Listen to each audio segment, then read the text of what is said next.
We give the highest praise, glory, and honor to our loving Savior, Jesus Christ. Hallelujah, praise the Lord. And we give double honor to our beloved parents in the Lord.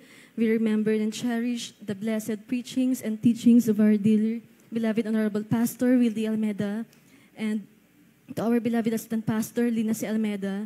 Greetings to the beloved Almeda family, beloved preachers, workers, beloved brethren, and to you visitors. Isa pong pinagpalang hapon po sa ating lahat. Hallelujah, praise the Lord. Ako po yung nagpupuri, nagpapasalamat sa ating mahal na Panginoon dahil hindi man po karapat-dapat muli pong nabigyan ng pagkakataon upang muli pong ihayag ang mga kabutihan, himala na ginawa po sa amin ating mahal na Panginoon. Hallelujah, praise the Lord. At ako rin po yung nagpapaabot ng Happy 28th-year church anniversary sa dako pong ito na tunay pong pinagpala na ating mahal na Panginoon. Hallelujah, praise the Lord. Yeah, praise the Lord. Almost 22 years nang kami po huling nandito sa banal na gawain na ito dito po sa dako po ng San Fernando, La Union. Hallelujah. Na nandyan po na taong 1997 po nung unang pong makakilala sa banal na ministeryo itong aking beloved Papa dito po sa dako pong itong San Fernando, La Union. Hallelujah, praise the Lord. Andiyan po na sa kanila pong kainitan sa paglilingkod, patuloy na paglilingkod, katapatan sa paglilingkod. Hallelujah, praise the Lord. Andiyan din po nagrabi din pong ibinuhos na ating mahal na Panginoon ang kanyang pagpapala. Dahil yung munting negosyo po ng aking beloved parents noon, yan po'y tunay na pinagpala, pinalago ng ating mahal na Panginoon. Hallelujah, praise the Lord. Ngunit andyan po na sila po'y nadaya ng kaaway dahil habang sila po'y pinagpapala na ating mahal na Panginoon, ito rin po palang papalang ito, siya rin po palang gagamitin ng kaaway upang sila po'y agawin sa kamay na ating mahal na Panginoon. Hallelujah.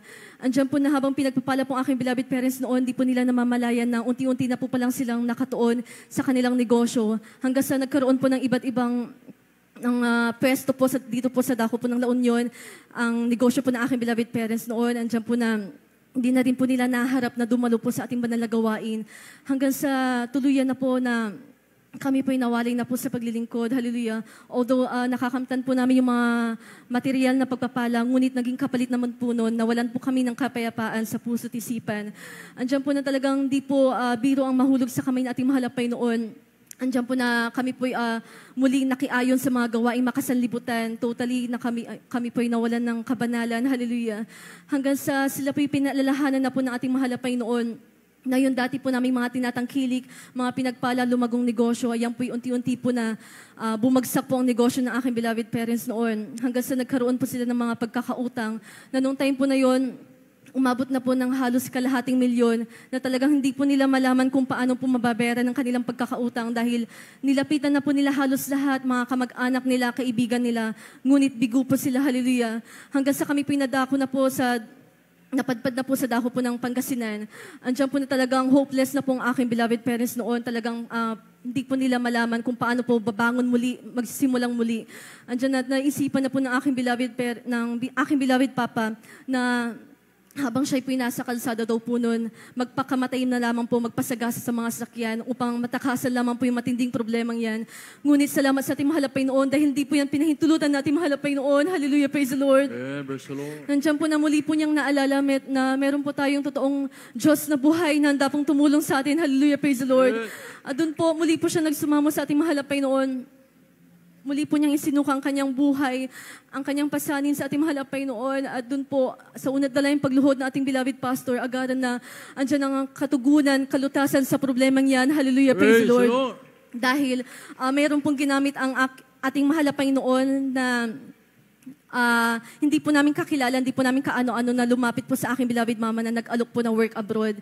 Ngunit nung nalaman po ng employer na overage na pong aking beloved mama, sabi po niya, ay hindi ka natatanggapin ng employer dahil overage ka na. Ngunit andyan po na nahipo ang employer po ng aking beloved mama, kaya ang aking beloved mama po ay nakapagtrabaho abroad. Hallelujah, praise the Lord. Praise At the yung Lord. daang-daang libong utang po ng aking beloved parents noon, yan po'y tunay po na unti-unting binayaran natin mahal na Panginoon. Praise the Lord. Hallelujah, hallelujah, praise the Lord.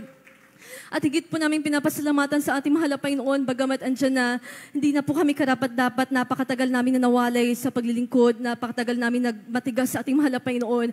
Ngunit narito ako sa inyong harapan, patuloy na kinakahabagan na ating mahal na Panginoon hanggang sa mga oras ito, patuloy po na nakakapaglingkod, nakakapagpasalamat sa ating mahal na Panginoon. Hallelujah, praise the Lord. At ako din po, i-share ko din po ang ginawa pong himala na ating mahal na Panginoon sa akin po 2021. habang kasagsagan po ng pandemic, hallelujah, andyan po na ako din po ay tinamaan po ng sintomas po ng COVID-19 na halos 2 linggo po na unti-unti ko pong naranasan. Una po, tirinang kaso hanggang sa nawalan po ng panglasa, ng pangamoy at nag-LBM na rin po, pasintabi po sa mga kumakain, hallelujah. At yung pinakamatindi po, ayun talagang nahirapan na po akong huminga, hallelujah. Andiyan po nung time na yun, nasa loob po ako ng aking kwarto, hindi ko po yan pinaalam sa aking beloved family upang di na po sila mag-alala. Dahil nung time po na yun talagang baka maisipan po nila na maidala po ako ng ospital. Dahil nung kasagsagan po na yun, ayoko pong magpadala ng ospital dahil napaka-critical po na madala po ng ospital dahil lagnat lamang ipapositive ka na nila na COVID-19, hallelujah. Ngunit andyan po nang ginawa ko, nagsumamo po sa ating mahal na Panginoon, humingi ng tawad, hallelujah. Andyan po na nanalangin po ako sa unang dalayang pagluhod nating beloved pastor. Sabi ko po, mahal na Panginoon, pag ginawain mo po ang aking pakiramdam, andyan po na instant pong pinaginhawayan natin, mahal na Panginoon, hallelujah, praise the Lord. At andyan po na nakatulog po ako at kinaumagahan po, pagkagising ko, inobserbahan ko po lahat ng aking mga nararamdaman. Andyan po na instant na rin po yan na pinagaling na ating mahal na Panginoon. Hallelujah, praise the Lord. Kaya nung time po na yun, nagpasalamat po ako sa ating mahal na Panginoon. At after ko po magpuri, nagbasa po ako ng Biblia at bumungad po sa akin yung talatang 1:11 verse 4 nang sinasabi po, ang sakit na ito ay hindi sa ikamamatay, kundi sa ikaluluwalhati ng Diyos, upang anak ng Diyos ay luwalhatiin sa pamagitan niyon. Hallelujah, praise the Lord. Noong time po na yun talagang namuo po yung aking pananampalataya sa ating mahal na Panginoon. Talagang pinanghawakan ko po yung talatang yan. Hallelujah, praise the Lord. At nung araw po na yun, meron pong ating pong Friday overnight service po nung araw po na yun. Kaya kinahapunan po nun, nagpahinga po ako at ako po yung nakatulog. Hallelujah. At nung ako pinakatulog, nakapanaginip po ako na ako po nahimatay at nanigas po yung aking buong katawan. Pagkagising ko po, hindi ko po maintindihan ng panaginip na yan. Parang may kakaiba po ako nararamdaman. Ngunit binaliwala ko lamang po yan. Naggayak na po kami, pumunta na po ng banal na gawain. At during the service po, naramdaman ko po na parang may kakaiba po sa akin na yung sa aking katawan na parang unti-unti po na yan na naninigas. Hallelujah. Hanggang sa after po ng choir singing, andyan po na, doon ko na po naramdaman na unti-unti na po na nagdidilim ang aking paningin. Hanggang sa unti-unti na rin po na naninigas yung aking katawan at doon po ako'y nahimatay, hallelujah, na ang sabi na lang po nila sa akin nung nangyari po sa akin, halos mag-critical na daw po ang aking buhay dahil nung time po na yon, nag-seizure na daw po ako, tumitik na daw po yung aking mga mata, nilabas ko na daw po yung aking dila, hallelujah. At kinukuhanan daw po ako ng blood pressure ng mga oras na yon, ngunit ilang beses daw po na nag-error. Yung pala, wala na daw po pala akong pulso ng mga oras na yon, hallelujah.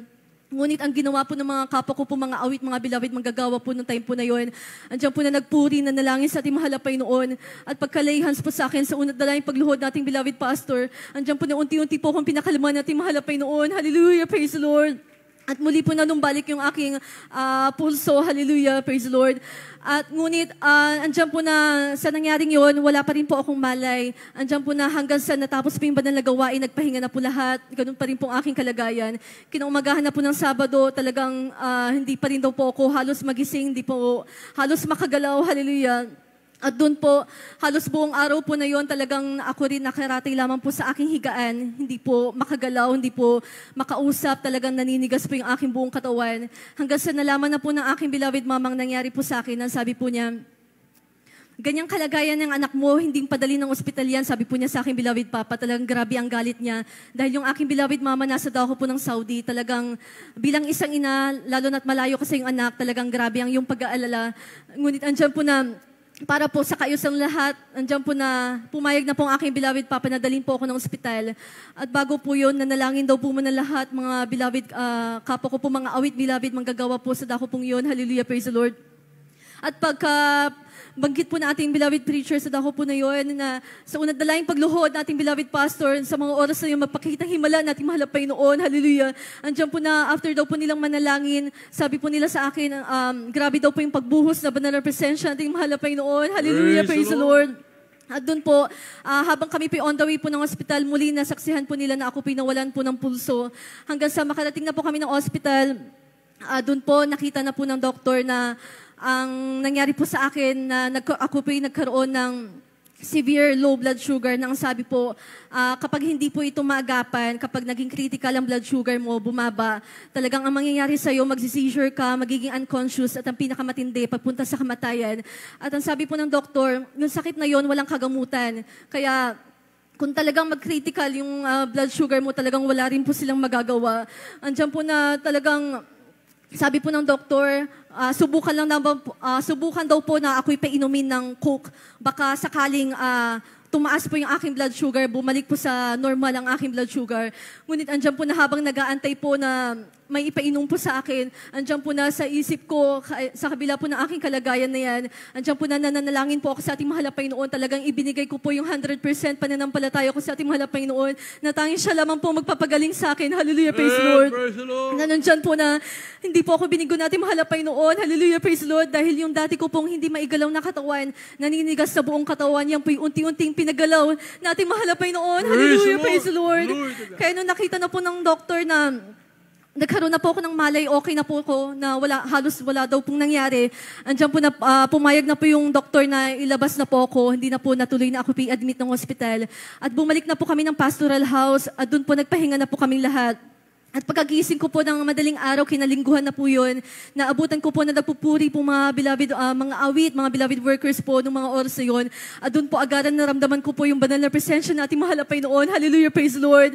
At during the service po ng kinalingguhan po na yon, talagang di po mapigilan na ipadama po sa akin natin mahal na Panginoon ang kanyang matamis at banal na presensya. At doon po, sa araw po na yon, instant po na ako pinagaling na po na ating mahal na Panginoon. Hallelujah, praise the Lord.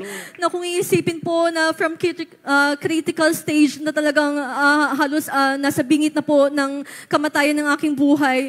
Ngunit andyan na patuloy na pinatunay lamang po natin mahal na Panginoon na tanging sa ating pananampalataya at pagtitiwala sa Kanya, tunay na hindi po tayo bibiguin na ating mahal na Panginoon. Hallelujah, praise the Lord. Kaya labis ko po yung pinapasalamatan sa ating mahal na Panginoon sa ginawa pong himala po yan sa akin.